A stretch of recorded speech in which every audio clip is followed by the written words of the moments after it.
마가복음 1장 14절에서 15절 2절 말씀입니다. 요한이 잡힌 후 예수께서 갈릴리에 오셔서 하나님의 복음을 전파하여 이르시되 때가 찼고 하나님의 나라가 가까이 왔으니 회개하고 복음을 믿으라 하시더라. 아멘.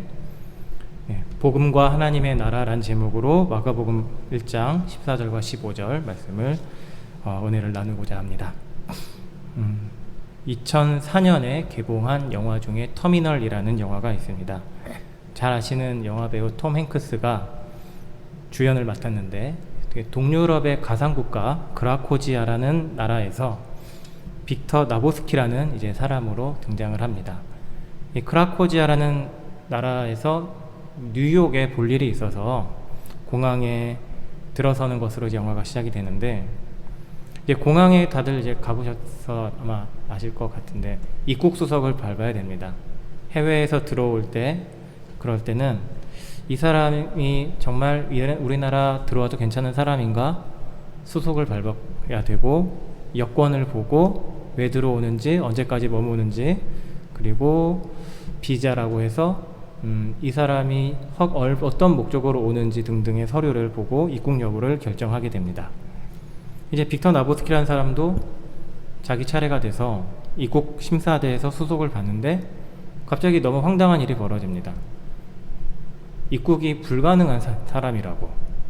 출국할 때는 전혀 문제가 없었는데 갑자기 들어오지 못한다고 하니 너무 당황해서 이러지도 저러지도 못하고 있고 그냥 할 일 없이 기다리고 있다가 우연히 TV를 보는데 그제서야 그 이유를 알게 됩니다.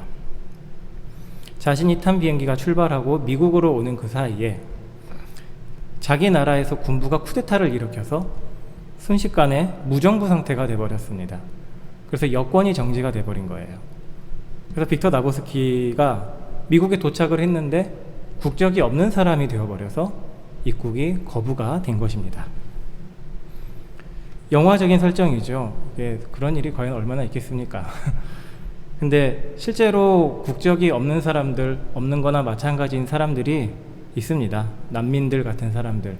전쟁이 나서 이 나라와 저 나라의 중간에 껴서 어디로 가지 못한 채 그냥 괴롭게 살고 있는 사람들이 있습니다. 우리는 국적이 너무 당연해요. 태어나면서부터 자연스럽게 가지게 됩니다.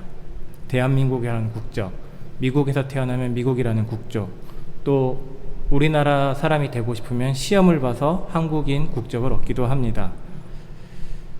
근데 이런 국적들 외에 또 하나의 국적이 있습니다. 사람이 육신의 출생으로 얻을 수 없는 국적.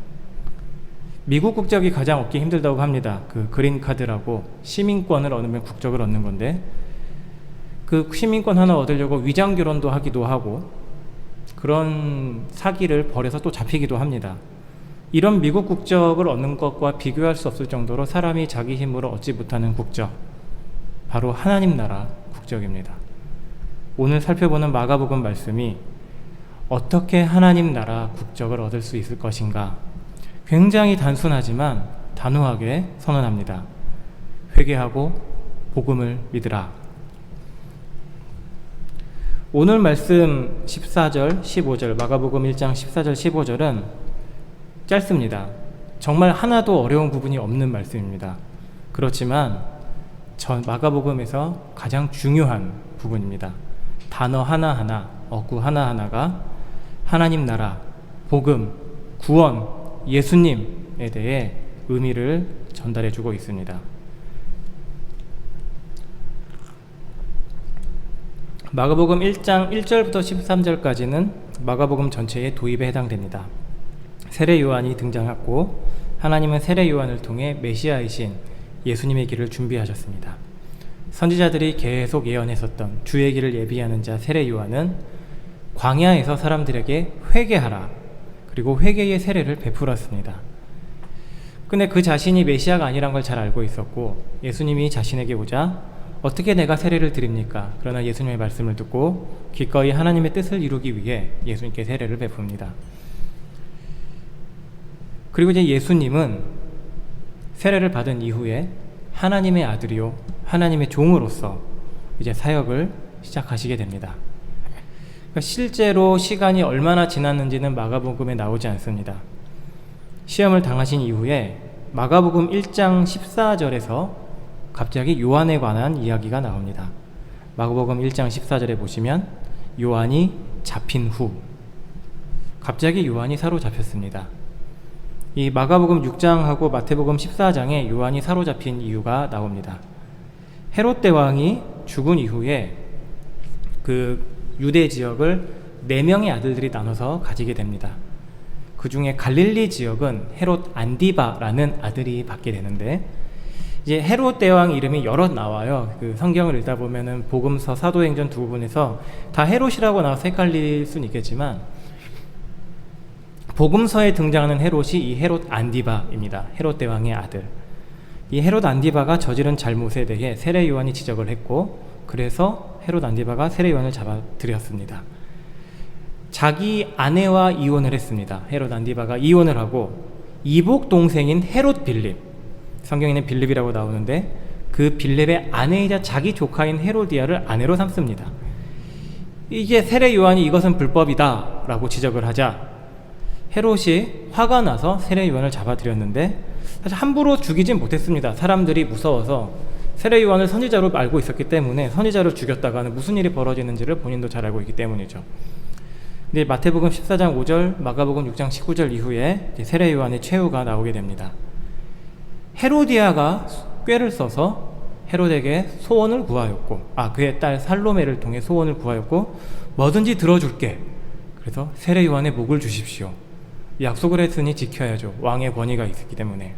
그래서 결국 세례 요한은 헤롯 안디바에게 목이 베어 죽고 맙니다. 이 요한이 사로잡힌 이후 예수님이 비로소 공생애를 시작하셨습니다.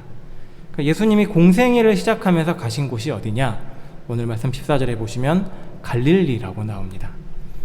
이 복음서마다 조금 지형의 이동이 여러 개 있고, 요한복음 같은 경우는 예수님이 갈릴리, 예루살렘, 사마리아 여러 군데 왔다 갔다 하신 게 나오는데, 마가복음은 8장까지는 갈릴리, 그 이후는 예루살렘, 그리고 마지막은 십자가, 아주 명확하게 예수님이 어디로 가셨는지를 우리에게 보여줍니다. 예수님이 변화산에서 영광을 얻으신 이후에 예루살렘으로, 마가복음은 예루살렘에 가시는 걸로 나옵니다. 왜 그러냐면 예수님은 세례 요한이 미리 닦아놓은 길을 따라 가는 하나님의 메시아이셨기 때문입니다. 갈릴리로 가신 것, 그것도 세례 요한의 길을 뒤따라 가는 것입니다. 실제로 예수님은 세례 요한처럼 잡히신 다음에 헤롯 안디바에게 넘겨집니다. 예수님에 대한 소문을 헤롯 안디바가 이미 들어서 알고 있었고, 이적 같은 거 행하나 보자 싶어서 헤롯 안디바가 봤는데 별 재미도 없었던 것 같아요. 희롱을 하고 조롱하고 왕의 옷을 입혀서 빌라도에게 쫓아보냅니다. 그래서 세례 요한은 예수님이 가실 길을 그의 삶으로 미리 보여주는 자였습니다. 그러니까 예수님이 갈릴리로 가셨다, 세례 요한처럼 그분이 어느 길로 어떤 사역을 하시겠구나를 이제 예고를 하는 것입니다. 갈릴리 지역은 유대인들이 거주하던 그 팔레스타인 지역에서 북쪽에 있는 땅입니다. 갈릴리가 있고 아래 사마리아가 있고 그 아래 남유다, 그 예루살렘에는 유다 지역이 있습니다. 이 구약에도 갈릴리라는 지명이 몇 번 등장을 하는데, 그 스불론, 이사갈, 납달리, 아셀 지파, 이 북쪽 지파 4군데가 기업을 받은 곳으로 나옵니다. 이사야 9장 1절을 보시면 예수님이 갈릴리 오신 것에 관해 미리 예언하는 말씀이 나옵니다. 이사야 9장 1절을 보시면 전에 고통받는 자들에게는 흑암이 없으리로다.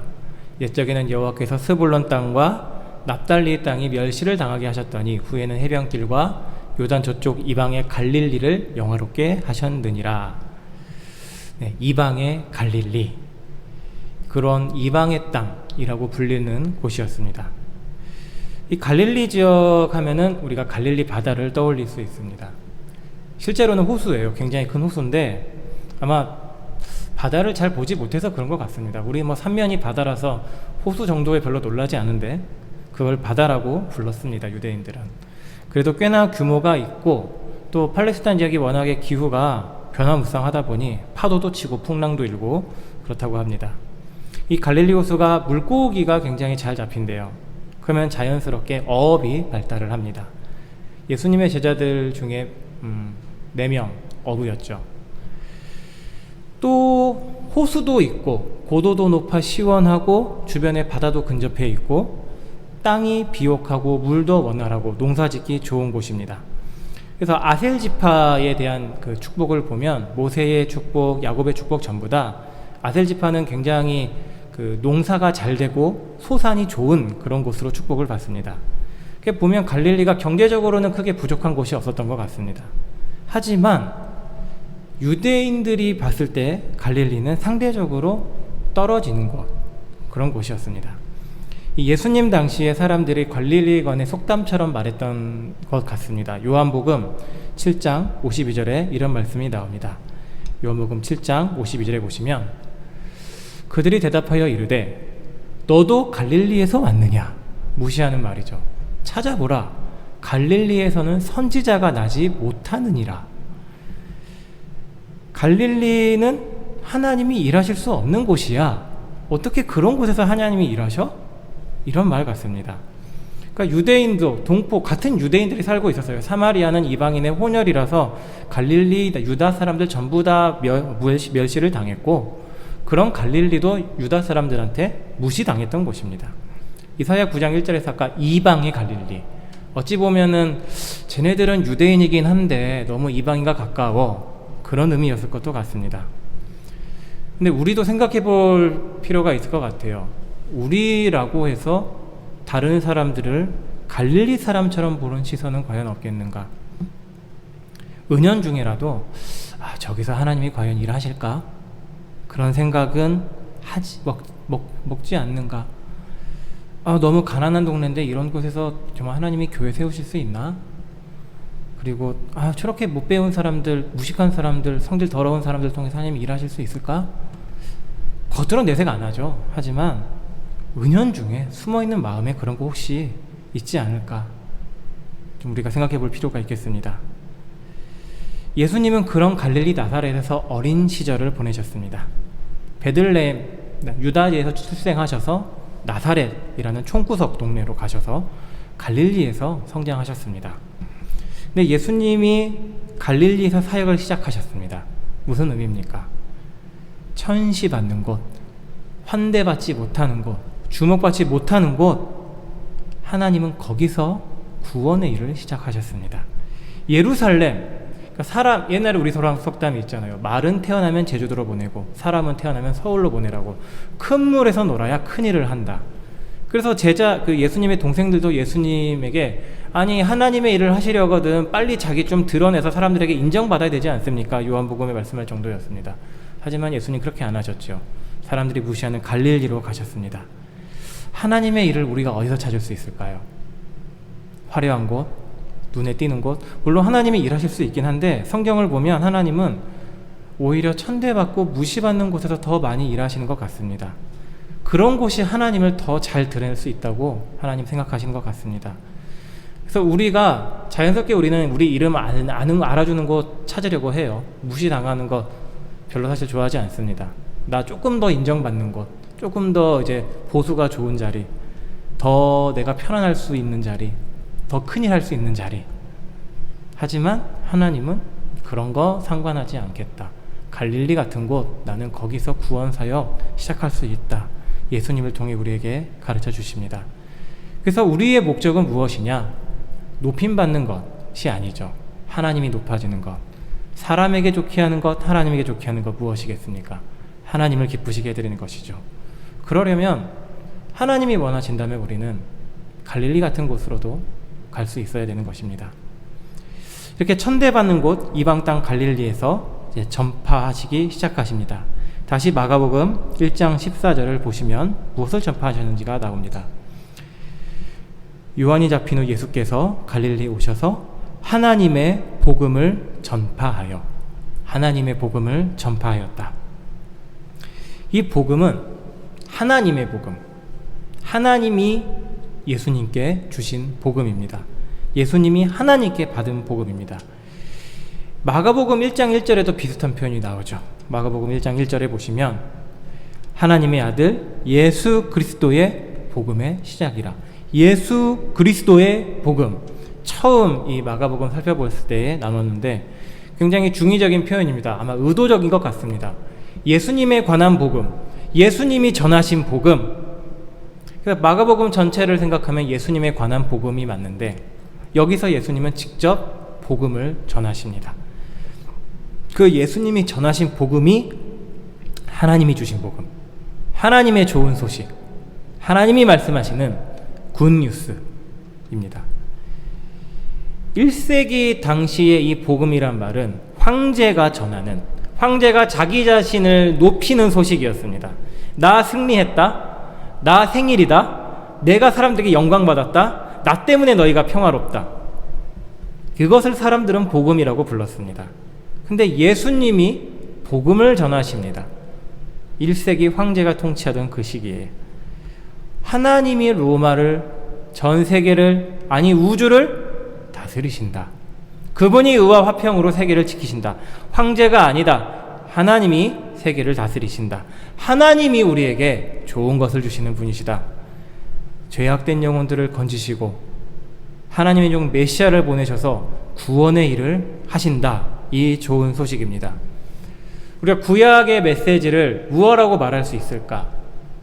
많은 학자들이 많은 이야기를 합니다만 핵심적으로 우리가 기억해야 될 것은 구원입니다. 성경은 구원에 관한 책이고 그 중에서도 구약은 하나님이 지금 예수 그리스도를 통해 말씀하시는 이 좋은 소식을 미리 알리시고 보이시고 약속하신 내용입니다. 그래서 구약의 핵심 메시지, 하나님의 메시아가 와서 구원을 이룰 것이다. 모두 구약 사람들 이 약속을 바라보며 살았습니다. 한 가지 좀 질문을 드리도록 하겠습니다. 구약 시대는 언제 끝났을까요? 우리 구약 성경은 말라기 선지자 예언으로 끝이 납니다만 구약 시기는 언제 끝이 난 것일까? 지금 우리는 이제 신약 시대를 살고 있습니다. 예수님이 이미 승천하신 이후에 신약 시대를 살고, 그래서 우리는 신약이 어떻게 기본값이에요. 그래서 성경을 읽으면 말라기 있고 마태복음 넘어가면 이제부터 신약, 성경이 신약이라고 하니까. 근데 실제로 사람들, 그 당시 1세기 사람들을 생각해 보면 세례 요한이 활동하였을 때는 아직 약속이 완성된 때가 아니었습니다. 1세기는 이 예수님 당시는 신약 시대가 완전히 이루어진 때가 아니라 과도기, 구약과 신약이 겹친 시기였습니다. 여전히 성전이 있었고 제사장들이 제사를 드렸고 구약의 율법 의식들을 그대로 지켰습니다. 포로되기 전하고 방식은 달라졌지만 회당에서 율법을 계속 가르쳤습니다. 그래서 율법을 지켜야 했고 그것이 의로운 것이었고 그러면서 메시아를 기다렸는데 여전히 하나님 말씀을 완성되지 않은 채로 남아있는 것이었습니다. 그때 아직 하나님이 말씀이 완성되지 않고 사람들이 기다리고 있던 그때 예수님이 오셔서 복음을 전파하십니다. 이것이 마가복음 1장 15절에서 이렇게 말씀합니다. 이르시되 때가 찼고 때가 찼다. 하나님의 나라가 가까이 왔다. 회개하고 복음을 믿어라. 예수님께서 전파하신 하나님의 복음, 이 내용입니다. 때가 찼고 하나님 나라가 가까이 왔으니 회개하고 복음을 믿어라. 하나님께서 선포하시는 좋은 소식은 무엇이냐? 하나님 나라가 가까이 왔다. 회개하라. 믿어라. 너무 단순하죠. 예수님 당시 사람들은 구약 시대를 살고 있었습니다. 그래서 구원해 주시길 기다리고 있었는데 이제 때가 찬 것입니다. 시간을 가리키는 헬라어 두 개가 있죠. 크로노스 그리고 카이로스. 크로노스는 그냥 흘러가는 시간입니다. 가만히 있어도 크로노스는 흘러갑니다. 하지만 목적이 있는 무언가를 이루는 시간, 그때는 카이로스입니다. 하나님의 카이로스가 이제 임한 것입니다. 예수님이 이 복음을 선포하실 때 신약이 비로소 시작이 됩니다.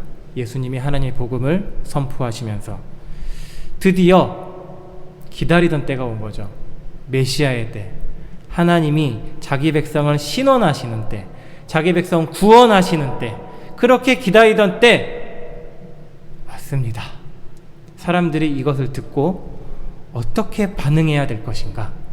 그것이 마가복음이 주는 메시지입니다. 예수님이 구원을 시작하시면서 선포하신 메시지, 하나님의 나라입니다. 하나님의 나라 무엇인가요? 우리 주기도문에서 구하지요. 두 번째 강구로 나라가 임하시오며 하나님의 나라가 오시옵소서. 이 영어로 Kingdom of God, 킹이에요. 왕이 다스리는 거예요. 어떤 민주주의가 아니라 하나님이 주권으로 다스리는 나라가 하나님 나라입니다. 이것은 영토가 아닙니다. 땅을 넓히는 개념이 아닙니다. 중세시대 십자군은 이걸 영토로 생각해서 우리가 저기 예루살렘 성전 탈환해야 하나님 나라가 온다. 그리고 지금도 그런 생각으로 이 선교하시는 분들이 좀 있습니다. 잘못된 생각입니다. 예루살렘에 가서 깃발 꽂아야 예수님 오신다. 하지만 성경은 그렇게 말하지 않습니다. 하나님의 다스림은 땅을 넓히는 것, 눈에 잡히는 물질적인 것이 아니라 하나님의 주권적인 통치이다. 그래서 시편을 보면 이 하나님의 통치에 대해서 많은 부분에서 말씀을 합니다. 특별히 이제 시편 103편 19절을 보시면 이렇게 선포합니다. 시편 103편 19절 말씀.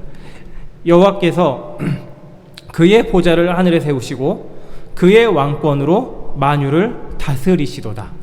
하늘의 보좌를 세우시고 왕권으로 다스리신다.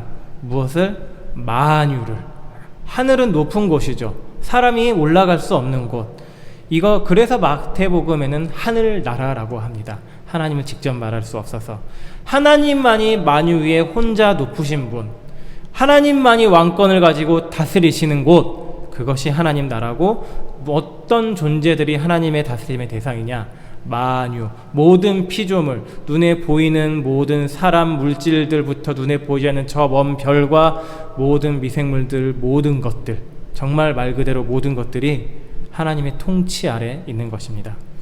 그래서 시편 97편 1절은 이 하나님의 통치에 어떻게 반응해야 되는지를 우리에게 말씀합니다. 시편 97편 1절 말씀. 여호와께서 다스리시나니 땅은 즐거워하며 허다한 섬은 기뻐할지어다. 즐거워하라, 기뻐하라. 왜냐하면 하나님이 선하게 다스리시기 때문에 모든 것이 하나님 뜻대로 정확하게 움직이죠. 우주 전체의 움직임, 그 커다란 별들 하나하나도 어긋남이 없습니다.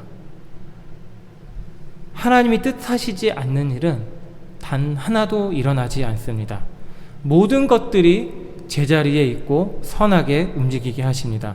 그러므로 우리에게 즐거워하라, 하나님의 통치를 기뻐하라. 왜냐하면 하나님은 선하게 다스리시는 분이시기 때문이다. 그래서 마땅히 하나님의 통치를 기뻐해야 하는데 사람들은 어떻게 반응합니까? 하나님이 당신을 다스리신다면 하나님이 어디 있다고? 눈에 보이지 않는 하나님 좀 있으면 보여봐. 기뻐하지 않죠. 누가 나를 다스려? 내 삶의 주인은 난데? 왜냐하면 세상이 새 죄악에 사로잡혀 있기 때문입니다. 공중권세 잡은 자, 그 공중권세의 영향 아래에, 마귀의 영향 아래에 사람들이 잡혀 있습니다. 그래서 죄 때문에, 마귀 때문에 사람들은 하나님이 다스리신다는 이거를 본능적으로 거부합니다. 아주 그게 아기들도부터 그것을 싫어하는 것 같아요. 하나님에 관해서 말하는 거를 아이들이 쉽게 의외로 잘 배우지 못하는 거 볼 때마다 아, 정말 사람이 하나님을 본능적으로 싫어하는 게 맞나 보다. 하나님이 계셔야 할 곳 대신에 다른 것을 자리시키죠. 그게 뭡니까? 우상 숭배. 꼭 눈에 보이는 뭐 다른 신 형상 만들어 세우는 것뿐만 아니라 자기가 하나님으로 좋아하는 것을 하나님 자리에 둡니다. 눈에 보이는 것이 전부라고 합니다. 물질이 전부라. 우리가 이 세상에서 먹고 누리는 것이 전부다. 뭐 유물론이라고 하죠. 공산주의만 유물론의 후예가 아닙니다. 자본주의도 유물론의 후예입니다. 둘 다 똑같아요. 유물론의 자식들이에요. 눈에 보이는 것이 전부다. 이 땅에서 먹고 사는 것이 전부다. 이것이 세상 풍조입니다. 하나님을 거부하고 하나님의 다스림을 거부하고 내가 내 뜻대로 살고 싶어 하는 것. 하지만 이제 손으로 하늘을 가리면 하늘이 그대로 있죠. 내 눈에만 안 보일 뿐.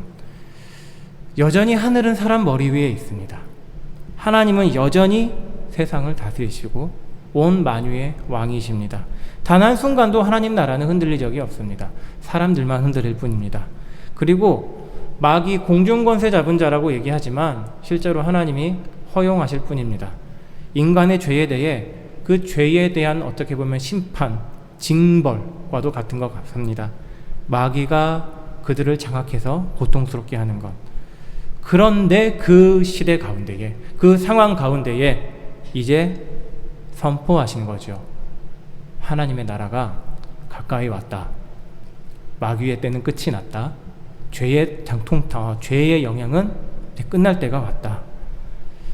예수님 당시의 선포입니다. 예수님을 통해 이제 비로소 사람들이 바라던 하나님 나라 모습을 드러낸 것입니다. 이 가까이 왔다라고 말을 하죠. 하나님 나라가 가까이 왔다. 이 표현이 구약 몇 군데 나오는데 이사야 46장 13절은 이 바라던 여호와의 날이 온 것에 대해 이렇게 말씀합니다. 이사야 46장 13절은 내가 나의 공의를 가깝게 할 것인즉, 공의를 가깝게 할 것이다. 그것이 멀지 않다. 나의 구원이 지체하지 아니할 것이라. 내가 나의 영광인 이스라엘을 위하여 구원을 시온에 베풀리라. 그래서 하나님의 나라가 가까이 왔다는 말은 하나님의 구원이 임하였다는 것입니다. 사람들이 바라던 구원 약속이 이제 왔는데 이 임박한 구원 앞에서 사람들은 결정을 강요받습니다. 예수님 말씀을 들을 것인가 거부할 것인가. 예수님은 여기에 대해서 뭐라고 선포하십니까? 15절입니다. 마가복음 1장 15절에 회개하고 복음을 믿으라. 회개해라. 복음을 믿어라. 너무 단순하고 너무 분명해서 뺄 것도 없고 더할 것도 없습니다. 빠져나갈 여지도 없습니다. 이렇게 하면 된다는 거죠. 예수님 당시 사람들에게 이제 하나님 나라 가까이 왔는데 회개하고 복음을 믿어라. 이 복음에 대해 어떻게 반응하는 것이냐. 지금 예수님은 복음을 전파하고 계십니다. 그러면 예수님의 말씀에 대해 뭐라고 어떻게 반응해야 하는가? 회개하는 것. 이전에 나는 하나님 나라 싫어했다면, 하나님의 통치 싫어했다면, 구원에 대해 생각하지 않았다면 이제 돌이켜라.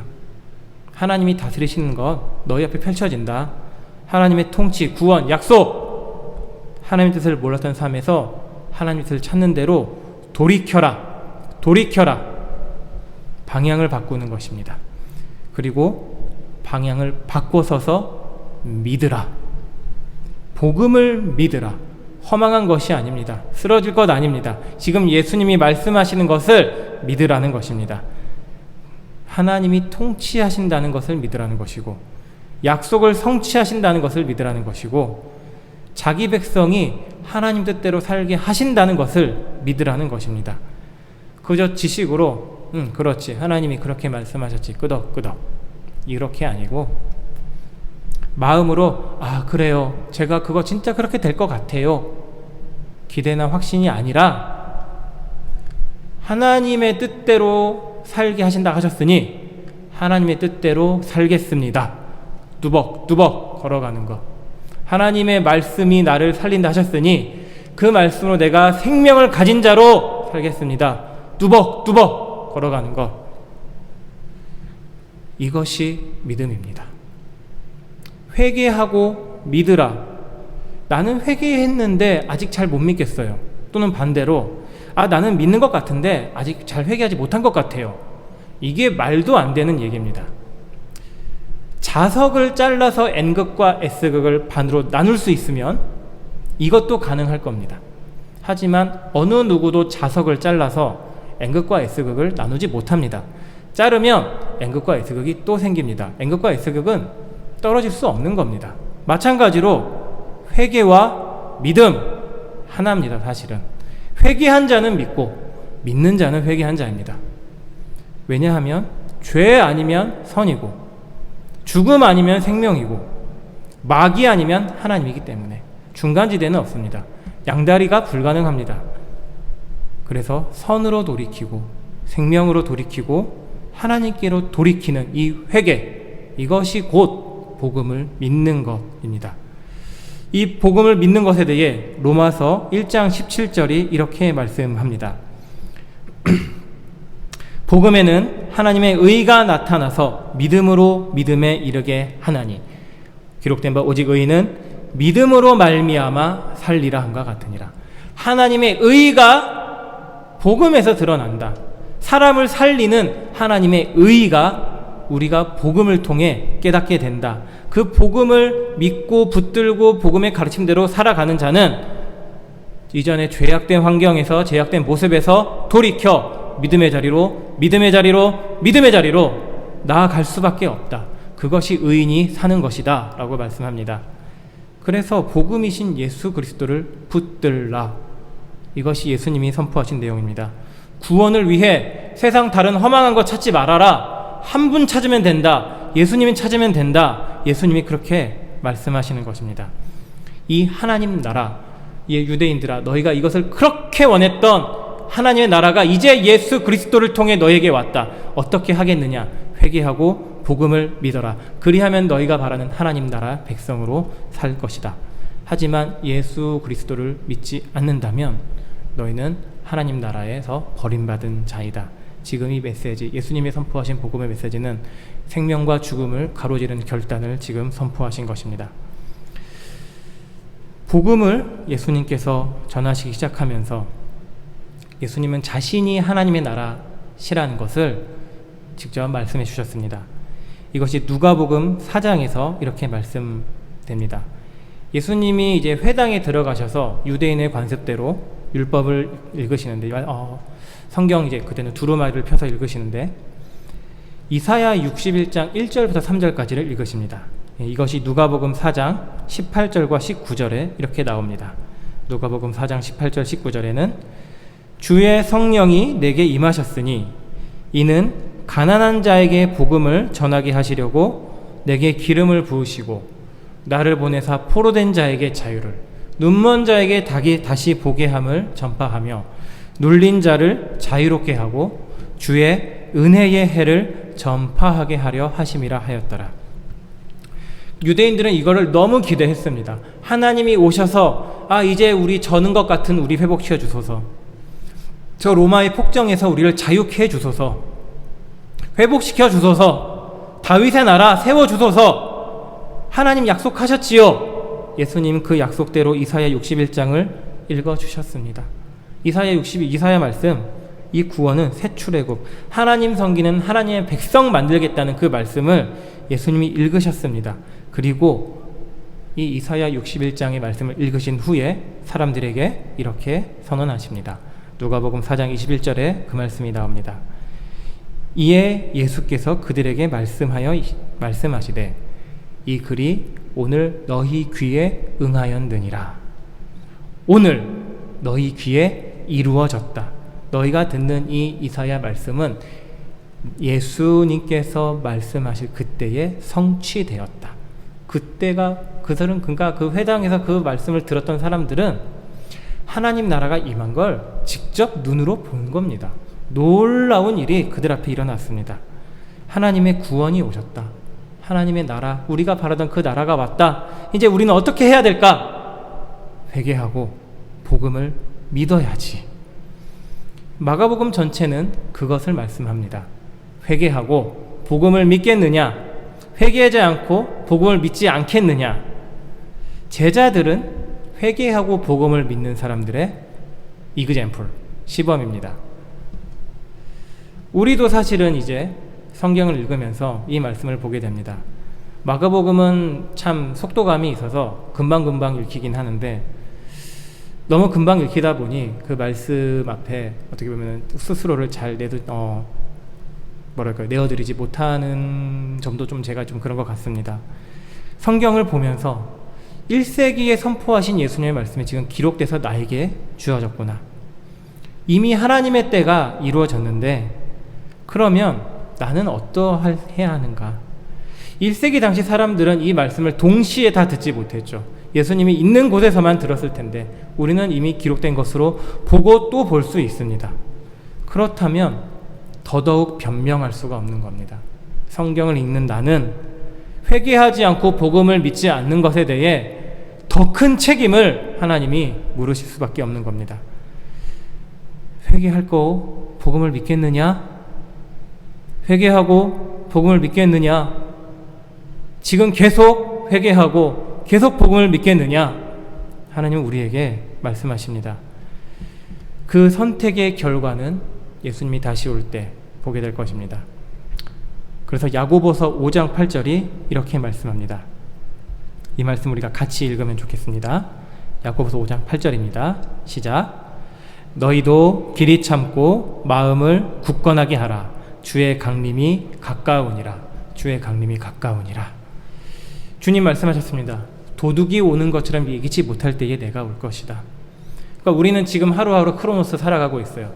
아침에 눈 떠서 생업에 가서 일을 하고 때로는 이제 휴식을 보내기도 하고 일상적인 일들을 보내고 그 크로노스 가운데에 하나님의 카이로스는 도적처럼 올 것입니다.